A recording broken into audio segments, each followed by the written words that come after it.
김건희 여사의 공천 개입 의혹이 폭로되면서 여권과 정치권 전체에 일대 파장을 일으키고 있습니다.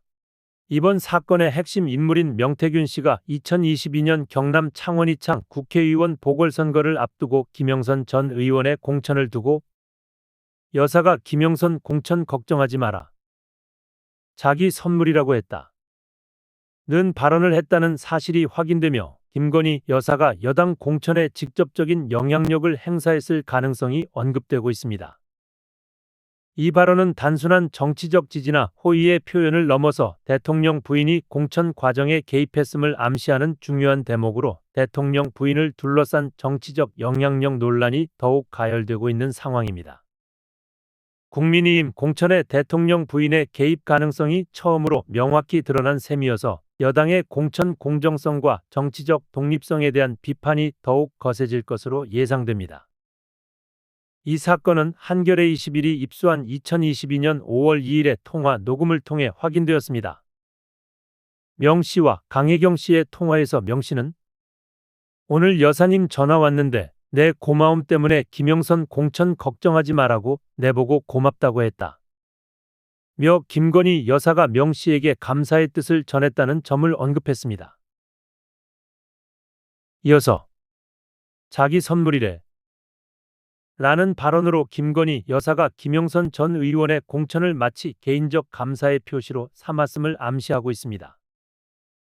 당시는 김 전 의원 공천 발표가 이루어지기 불과 8일 전이었으며 이를 통해 명 씨와 김 전 의원 간의 밀접한 관계뿐만 아니라 김건희 여사의 개입 가능성이 드러나면서 정치적 파문이 더욱 커지고 있습니다. 명 씨는 강 씨에게 "하여튼 입 조심해야 된다. 알면 난리 뒤집어진다." 고 경고하며 통화 내용을 철저히 보안 유지할 것을 당부하기도 했는데 이는 해당 사안이 당시 여권 내에서 민감하게 다루어졌음을 보여주는 중요한 대목입니다. 강혜경 씨는 또한 미래한 국연구소가 2021년 4월부터 대선 직전인 2022년 3월까지 윤석열 후보의 지지율 확보를 위해 총 81차례에 걸쳐 여론조사를 진행했다고 주장했습니다. 이 과정에서 명 씨는 연구소가 투입한 여론조사 비용을 보전받는 조건으로 김영선 전 의원의 공천을 확보했다고 밝히고 있으며 실제로 김 전 의원은 보궐선거에서 당선된 후 선거관리위원회로부터 보전받은 선거 운동비 일부를 연구소의 여론조사 비용 채무 상환에 사용했습니다. 또한 김 전 의원이 국회의원 세비를 명 씨와 절반씩 나누어 사용한 사실도 드러나며 김 전 의원의 공천 배경이 단순한 정치적 판단이 아닌 금전적 이해관계에 의해 결정된 것이라는 의혹이 더욱 증폭되고 있습니다.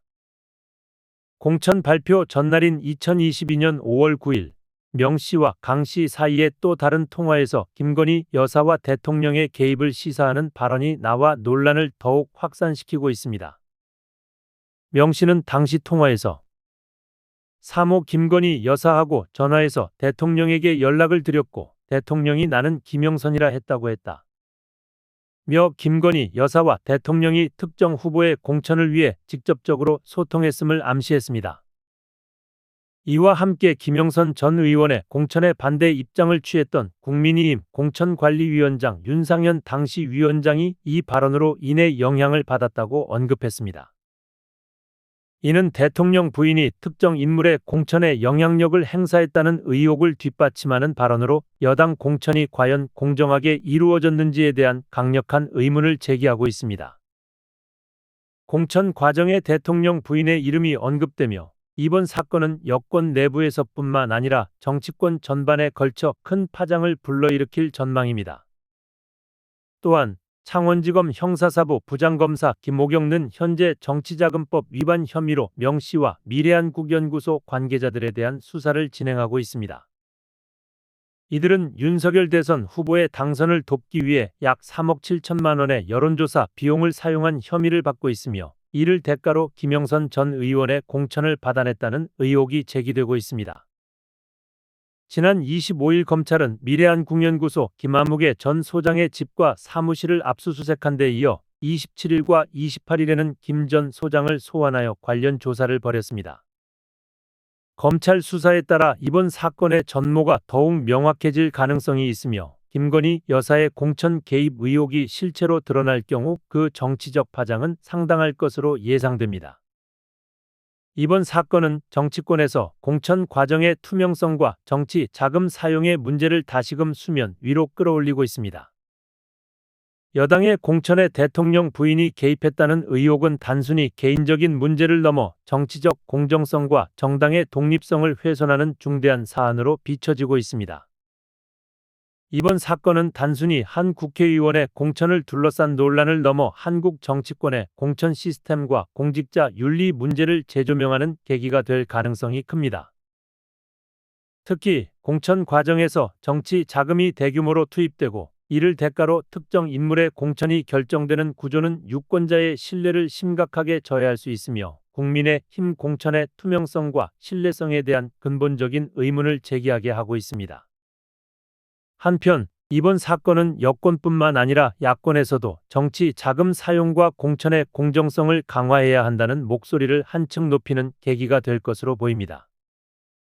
이번 사건을 계기로 정치권은 공천 과정과 정치 자금 사용에 대해 더욱 철저한 검증과 기준 확립을 요구받고 있으며 이는 향후 정치권의 청렴성과 공정성을 확보하기 위한 중요한 발걸음이 될 것입니다.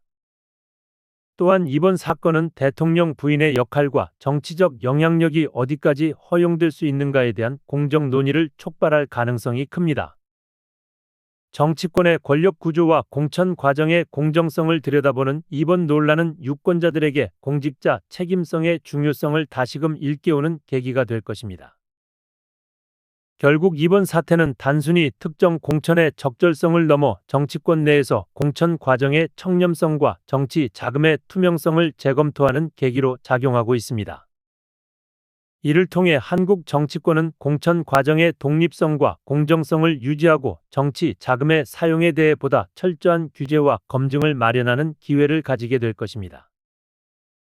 이번 사건의 결말은 앞으로 대통령 부인과 같은 정치적 인물의 역할이 어디까지 확장될 수 있는지에 대한 새로운 기준을 제시하는 중요한 전환점이 될 수도 있습니다.